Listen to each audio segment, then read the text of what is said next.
This is Life Transformation Radio. Prepare to engage. Seatbelt activated.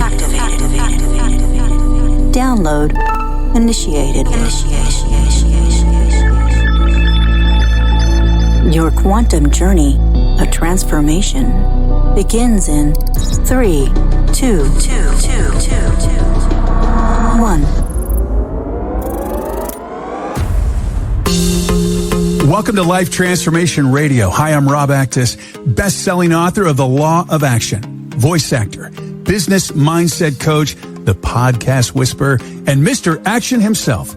Life Transformation Radio is heard in over 90 countries. Thank you for joining us from all around the world. Whether it's your first time joining us or you've been listening to Life Transformation Radio for some time, I want to personally thank you.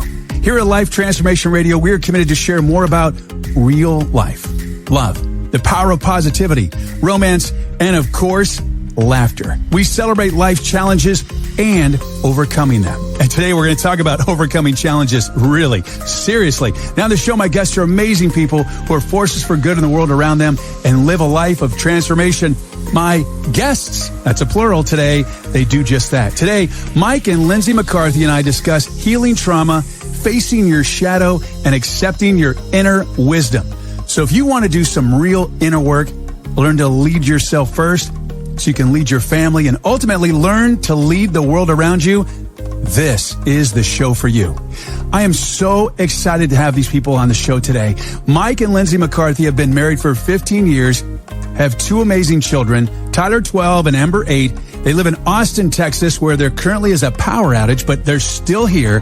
They spend some time in the summer and winter in their home in Silverthorne, Colorado, and the McCarthys are an active family and love to be outdoors, hiking, biking, skiing, snowboarding, skating, kayaking, paddleboarding, or walking their Beagle, Bodhi. Their new family obsession is traveling around the country in their Mac Adventure Rover, a.k.a. their camper van. And Mike is the regional owner for the greater Pennsylvania region of Keller Williams Realty, exchange facilitator and co-founder of GoBundance and co-author of The Miracle Morning for Parents and Families. I hear the audiobook version of that is really, really good. And of course, the Tribe of Millionaires. That's just Mike. Now, Lindsay is mainly a stay-at-home mom, which is seriously a lot of work, and occasionally writes blogs on their website, gratefulparent.com, and runs the Facebook community for The Miracle Morning for Parents and Families. Like they don't do enough. Mike and Lindsay, welcome to Life Transformation Radio. Oh, thanks. Great to be here. Yeah, I think we need to update our oh my God. Okay. Kids just had birthdays. So Tyler's well, we definitely have to update that. Birthdays are important. So, talk about overcoming things. So there is a power outage in Austin, Texas right now, and Mike and Lindsay are here. They worked around it. It just shows who they are as people. And I wanted to do their complete bio because they do so much and they do so little. And what I find fascinating about you is that you do so much. Most people are like, oh my God, when do you have time to breathe? Yet you guys have a very flow life and you have a very happy family life. And, so how do you do all that and then just have the flow and the happiness that you have? Is it all structured, real left brain, or is it just the way that you operate, that you just have more hours in the day than most? Yeah, what a great question. I mean, I'll answer and then Linz, maybe you have something to add, but I think we have a great team around us as well. We've got a couple of assistants. My businesses have great leaders within them, and they do their jobs at an extraordinarily high level.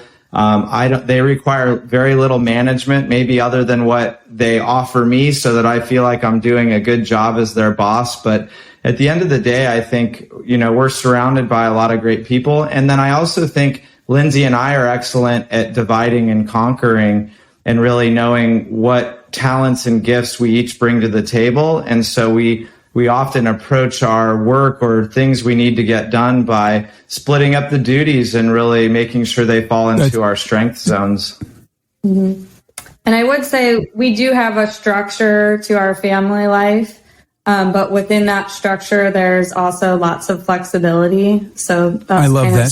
So one of the things that you notice that there was a change in my voice when I say the miracle morning for parents and families. So if you're not aware, I'm the narrator for Hal Elrod's book, The Miracle Morning, and all the books in this series. And so, I am blessed to be able to bring, Mike and Lindsay's words to life in The Miracle Morning for parents and families. Matter of fact, you just rewrote it, and so there's version 2, or what's it called? Version 2, updated version.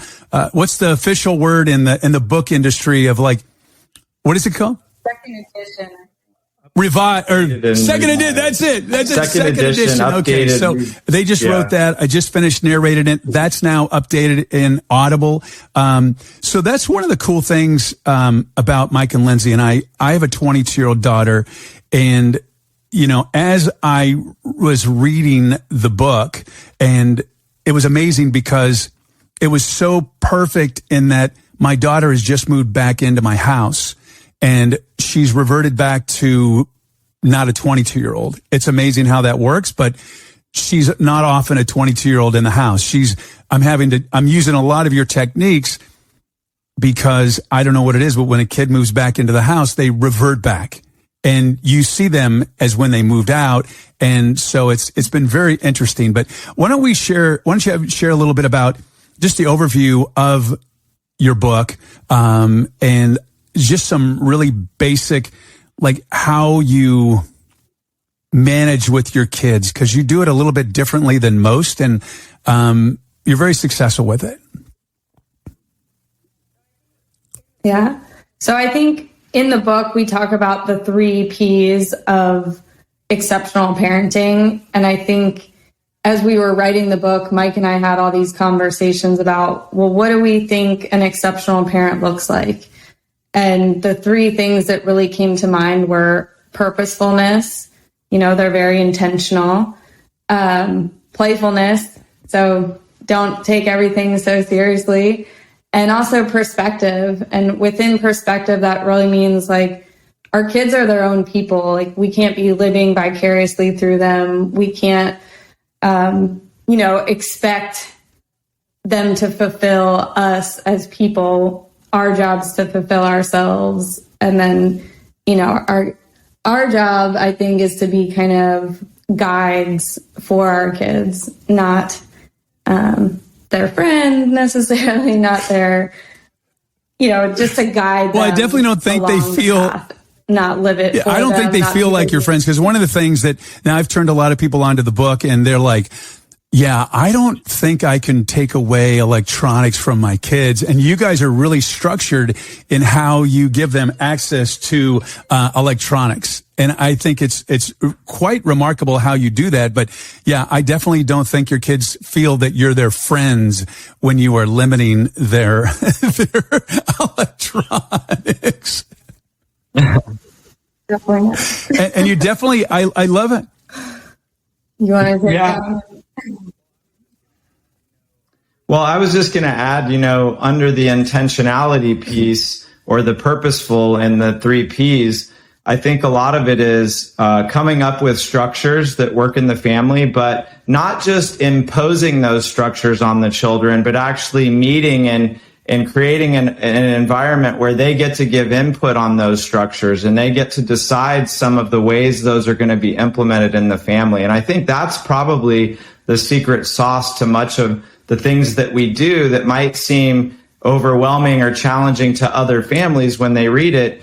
The secret part is getting them to buy into it. Has to do with how much you involve them in the process of its creation. And so that's where we like to hang out at, is it's our decision collectively as a family, not just the parents coming and saying, this is how it is. Yeah, one of the things I love about that is they do board meetings. So you have board meetings of the family, and you make rules during the board meetings, and you're not obligated as a child to attend the board meeting. However, you have agreed in advance by not attending the board meeting that whatever rules are created or guidance is created during the board meeting, you are going to agree to that. So if you want to have input in the new rules or the guidance, then you show up and you get a lot of attendance at your family board meetings. Yeah, it's a bit of a takeaway close, right? It's, hey, you don't have to be there to set goals with us, but if you don't, then we'll set your goals for you. You know, you don't need to be there to go over the family values, but we'll create them without you. You're still going to have to live by them. So we play to that direction a lot. And then the other thing we do is we don't expect perfection out of them, nor do we hold ourselves to perfection either. I think a lot of times with these things, people feel like it's all or nothing. I'm going to do everything perfect and to a T or none of it and avoid it. And we like to try to get it about 75% right. That's a C, right in the middle of C's. I'm used to getting that score from college.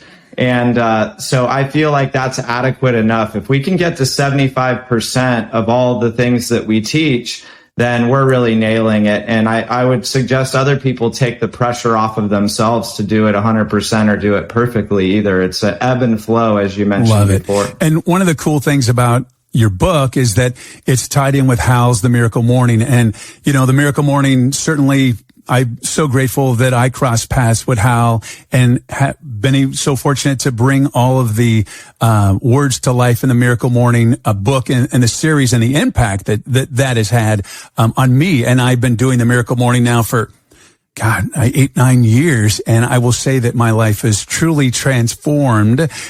So if you're looking for something that really is a structure on how to live a really extraordinary life and give you some guidance in addition to being an extraordinary parent, The Miracle Morning for Parents and Families is definitely one of my go-tos. And like I said, I have a 22-year-old, so not like a younger kid, but I definitely recommend it to a lot of people. I definitely will say that the information in the book, I've applied it in my life, and I've actually assisted some people in my life that I'm kind of like uncle or godfather to some kids, and it's really made a significant impact in their life. So, I'm just thrilled you wrote it, and I'm thrilled to have you guys here. Let's change direction a little bit.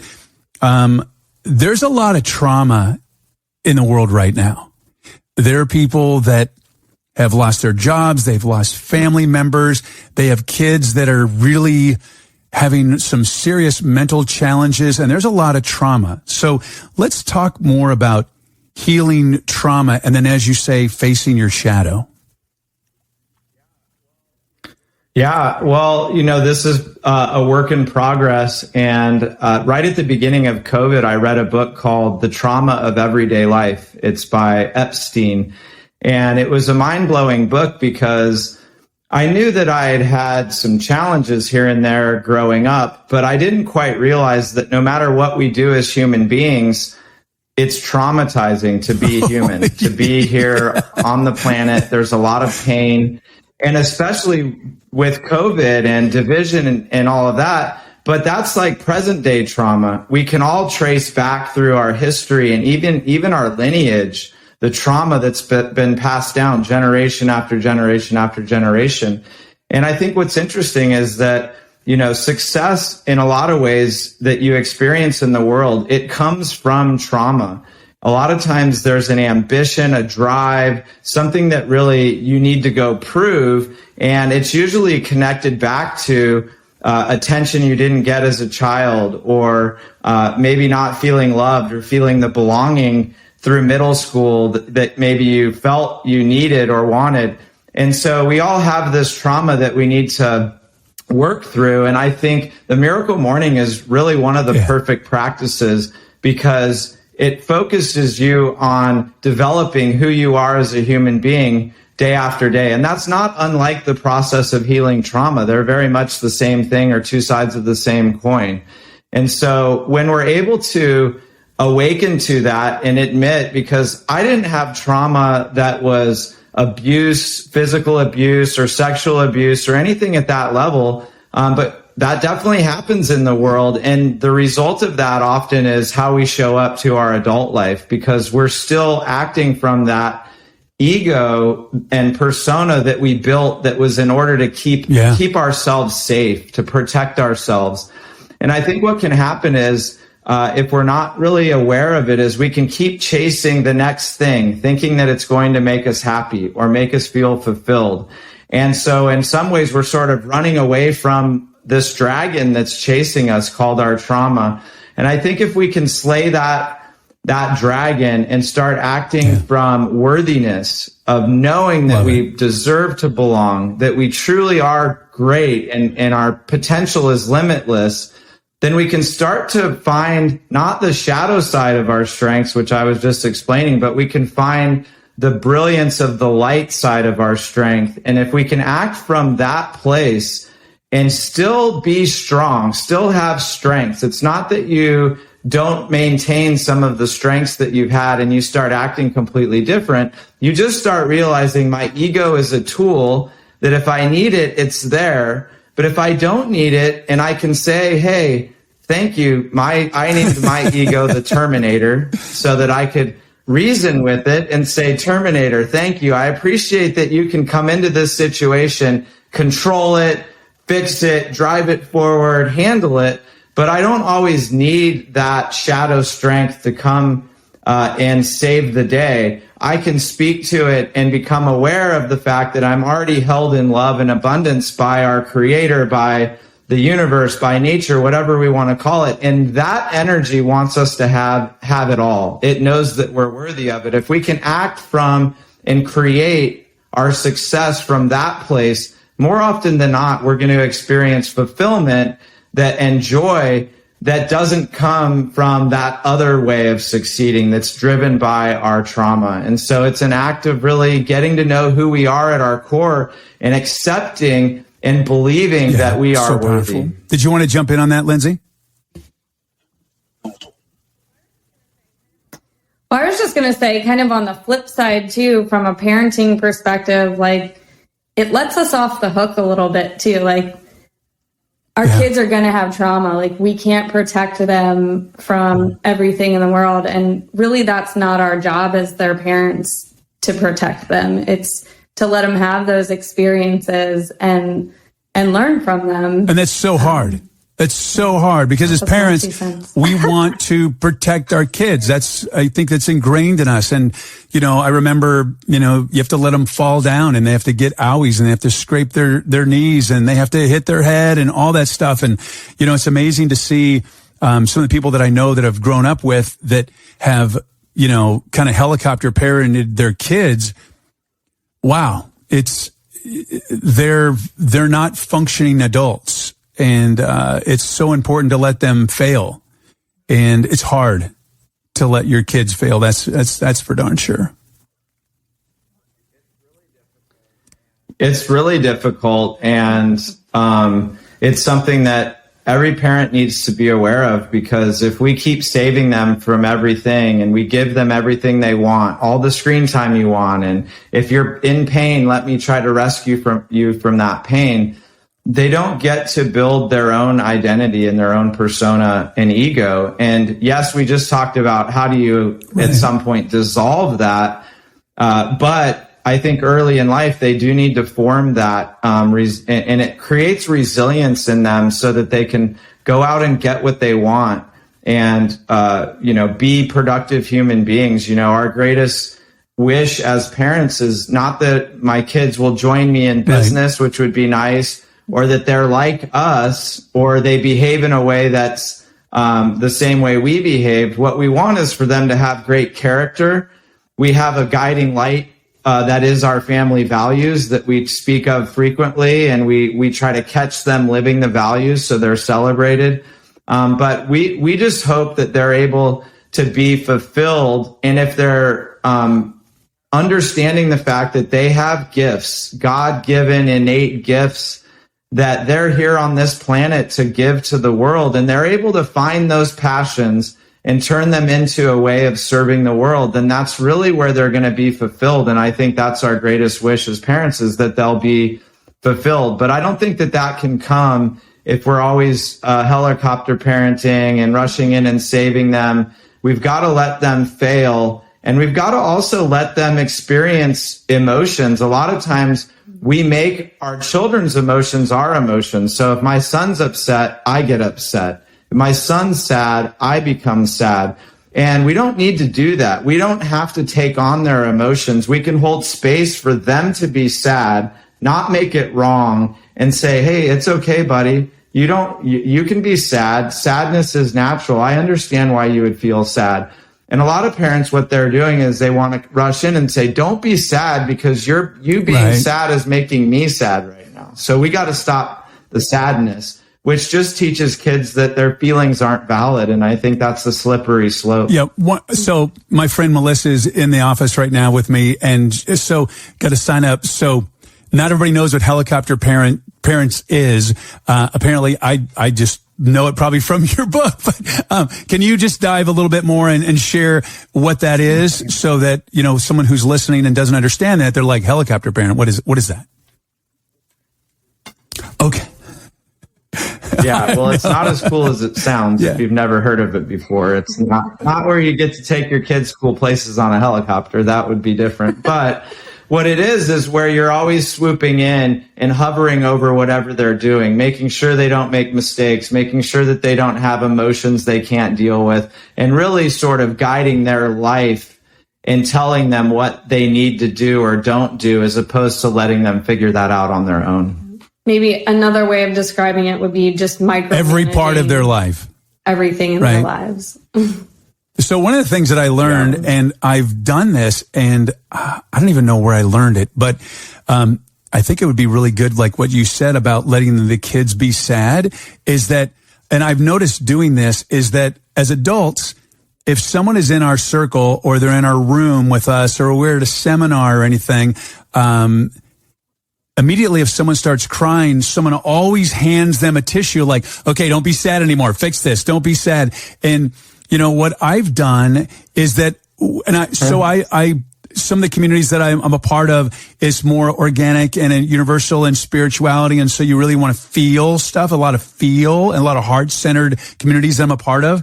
And so I think that's where I got it. But if someone is crying, you know, we're sharing in a mastermind or something, and they're crying, they don't just hand a tissue to them. They let them feel their pain. They let them continue to cry. And I've seen that, and it's really transformational. It's really beautiful, because I think as adults, humans, and then as parents over our kids, what you said was, we want them to stop being sad because it makes us uncomfortable. Because I think it all makes sense now, in that when you're in a workshop and someone starts crying, people get very uncomfortable. And so the immediate thing is let's give them Kleenex, let's give them hugs and loves, so that they're not sad anymore, so that I don't have to face my pain that I'm feeling right now. And what I've noticed is when we've stopped doing the hugging and letting them be in the moment, we get to feel our pain as well. And it really is a beautiful experience. And it shows that it's okay to show emotion. And I think that's one of the things that, you know, you as parents, I know from reading the book multiple times out loud and hearing it, know it by heart, is that it's okay to be. I think there was a moment in your book where it was your daughter, something happened, and you just let her just relish and be in this upset. And I think that's so, so important as parents over children, and then also as adults in communities and workshops.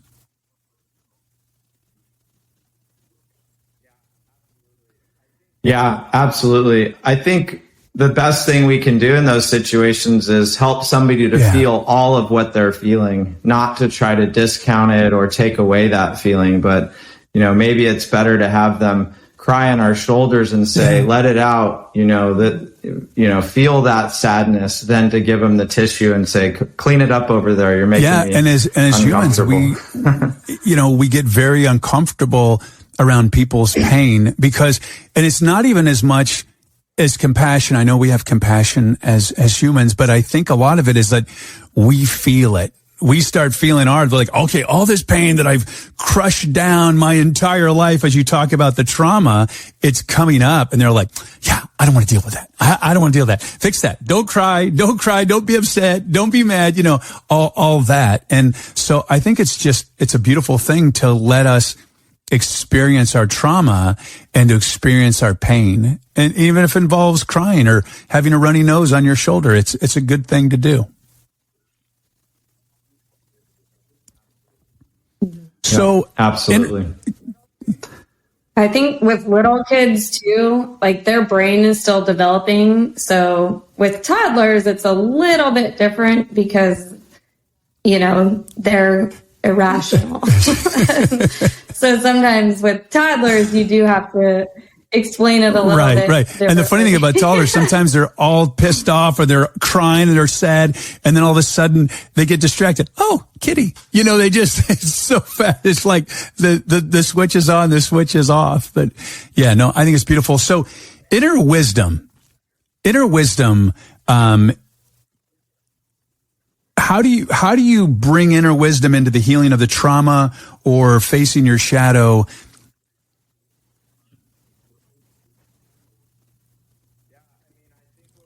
Yeah, I mean, I think what we have to do is, I have a coach, actually, Lindsay and I both have shared the same coach, named Janai Lane, who's worked with both of us for 16 years now. We've been working with her, and she's really our go-to for bringing out our inner wisdom. And she's a big proponent of being what she calls spirit-led, which is where instead of allowing our mind and our ego to drive all of our decisions, how do we tap into that inner wisdom and then make decisions from there? And it's kind of like a muscle that you're going to the gym to work out for the first time, but we've all made decisions that were from our spirit. We got a little guidance. Maybe we had a serendipitous moment and we followed that intuition, and it was great. It was wonderful. It was amazing.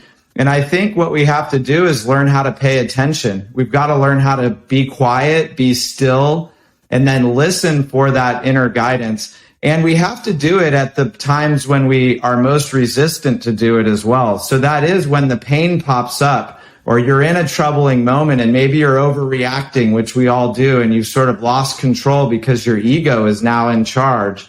That's the time where we have to slow down, get quiet, get still, take deep breaths, and then we have to allow this subtler, quieter voice to speak, because the voice of inner wisdom is quiet. It's not an overriding, overreacting ego voice that's the one playing most of the time in our head. It's that subtler voice behind there that's saying, hey, I think everything's going to be okay.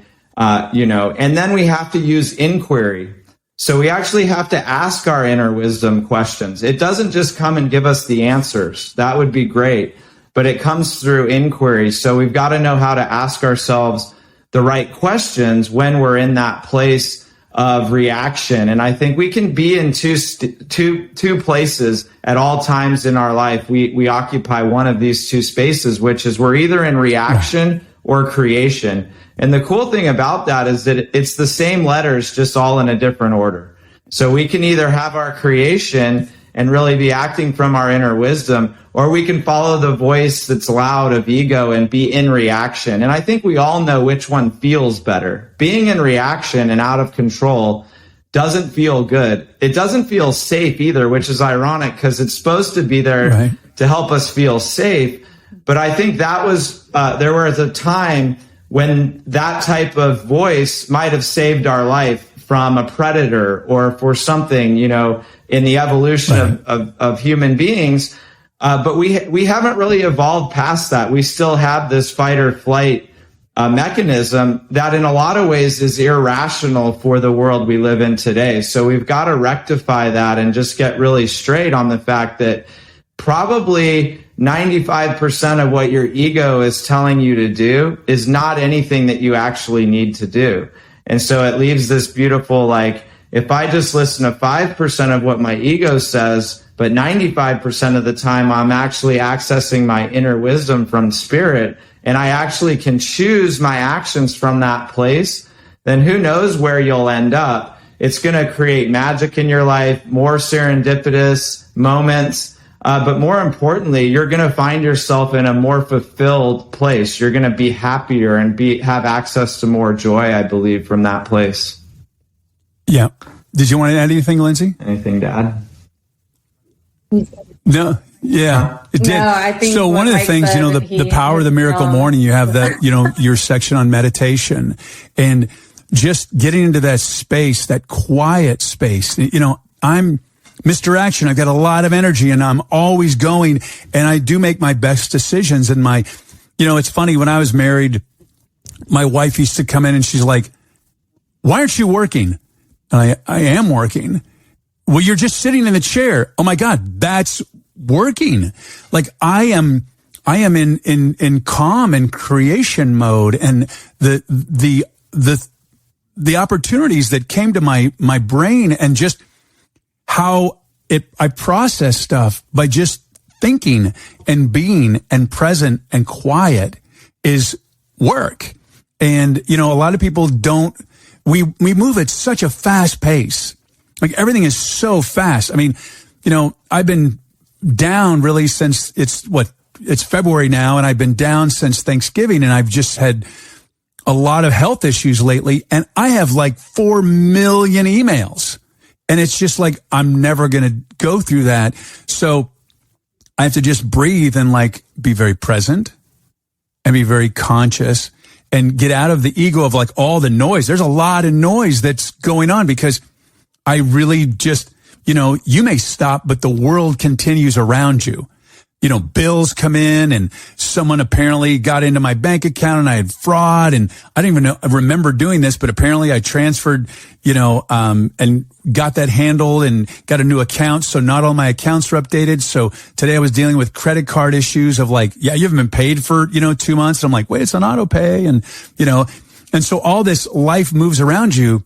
And so there's a lot of stress that could be in my life. But I think back and I do my Miracle Morning, and I'm grateful, and I show my gratitude, and I stay in the very present moment, and you go and flow just like you guys. There's a power outage in Austin. We're doing this podcast. You have no power. It's dark. The video quality keeps thinking, and it's like, it's perfect. It's just a conversation, and the universe has just laid it out for us. And, talk about trauma for some people that I know that do podcasts. This would have blown them up. Like, wait a minute, the audio quality isn't perfect and the video isn't this and this and that. Got to let things flow. I almost died. I really thought I was going to die when I was sick. And now I have a blood clot. So there's that potential. And I really want to live. I want to live every day like I want to be alive. And this is just, okay, a little hiccup, but it's not the end of the world. It's just something. And I think that it's just so important to be in that mode of gratefulness and abundance. And, speaking of abundance, GoBundance. Let's talk a little bit about that, because I love the organization. And just for people that don't know, just share a little bit what GoBundance is. It lights me up when I love GoBundance. So just tell me a little bit more about that. Yeah, we're a mastermind group, and we've got different levels. It's centered around net worth, not because we're focused on money, but it's a way of qualifying who's got certain challenges or issues they're facing as far as business is concerned. But it's a mastermind group that 3 of my friends and I started 10 years ago. We just celebrated our 10-year anniversary and had our winter retreat. And we do adventure bucket list type vacations or events where you get to go and you challenge yourself physically, you get outdoors, and then at night we do speakers and masterminding, and we have a community that's built around that. And these are some of the most successful people, period. Like there's 9-figure, 8-figure, 7-figure individuals in this group, and many hundreds of those as well at that. And we didn't set out to build this group. It started as 4 guys doing these trips together, and then it was 8, and then 16, and then it grew to hundreds, and then we added a women's division, a family division, and GoBundance will do actually near 20 events this year. And they are transformational events where you come there and you might think, since this is a group of very successful individuals, that there would be a lot of chest beating and ego. But what's interesting is we show up with authenticity, and everybody has challenges. It doesn't matter what level of income or net worth you may have achieved. There's something in your life that needs more attention, usually because you put your attention on your business or whatever it may be. So we teach having fun, bucket list adventures, age-defying health, genuine contribution, authentic relationships. And then we teach horizontal income, which is how do you eventually invest all of the money that you might be making as an entrepreneur so that someday you don't have to rely purely on working in your business in order to make money. And that would create financial freedom. And then we have a pillar that's all around accountability. And the idea is that most people that reach a certain level of success, they become lone wolves, and they don't have a group around them that can challenge them and create an example for what might be possible if they reach for the next level of their life. So it's been an amazing ride to watch something that created itself out of just who the four partners were being in the lives that we've wanted to live. And now I think we're at like 800-ish members across all membership levels. And it's just been an amazing ride. And it's a place where we go for healing, but at the group level, where you're actually getting brothers and sisters around you who care about you enough to help lift you up, give you advice, and also call you out on your BS when you might be stuck in that. I think that today that people are listening, they're going to go, wow, this is divine intervention. The universe has really provided me with divine intervention of the conversation that we had today. I think we covered a lot, and I think it's really going to land really perfectly for a lot of people. I think this is it. For coming back and being back in my groove, this has just been amazing. So I want to thank you, Lindsay, and thank you, Mike, for being here today on Life Transformation Radio. What a joy and a treat. I just looked up like, wow, I thought we were like for 4 minutes, and we just keep going. It was so great. So thank you for being here today. Yeah, thank you. This has been awesome. One of our 6 family values is actually being transformation seekers. And so we teach this to our children, and it's a core value. So we're really excited to be able to make any impact, even if it's just one person who heard this and it made a difference for them, then it's all worth it for us. So thank you for the opportunity. Yeah. Thanks for having us, and thanks for putting your voice to our book and bringing it Absolutely. I love it. And, you can learn more about Mike and Lindsay by visiting Grateful Parent. That's GRATE, fullparent.com, and also go Mike McCarthy. And you can also find them, on themiraclemorning.com. Check them out. Their book, I love it. It's The Miracle Morning for Parents and Families, the 2nd edition. And if the audiobook, it's narrated by yours truly. So thank you so much. And thank you so much for your support and taking time out of your busy and precious day to listen. So appreciate it. Thank you for allowing me, along with my very special guests, Mike and Lindsay McCarthy, to touch your heart, move your soul, and inspire you to live a life of transformation. I'm Rob Actis. Until next time.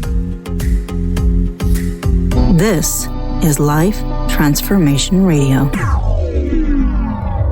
Download complete.